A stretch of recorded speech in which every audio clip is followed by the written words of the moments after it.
పంచాయతీ సిబ్బంది, సచివాలయం సిబ్బంది అందరం కలిసి నిన్న జరిగిన ఆ నీళ్లు బయటికి తొలగించడానికి డ్రైన్ తాత్కాలికంగా జేసీబీతో వాటర్ బయటికి పంపించాము.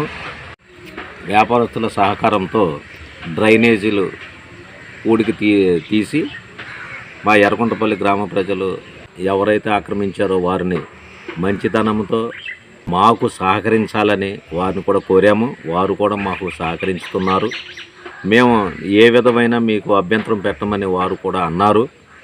మా ఎర్రకుంటపల్లి గ్రామంలో ఎవరైతే రోడ్డు ఆక్రమణ చేశారో వారితో కలిసి మాట్లాడిన తర్వాత వారు కూడా తాత్కాలికంగా నీరు పోగుటకు కూడా మాకు సహకరించారు.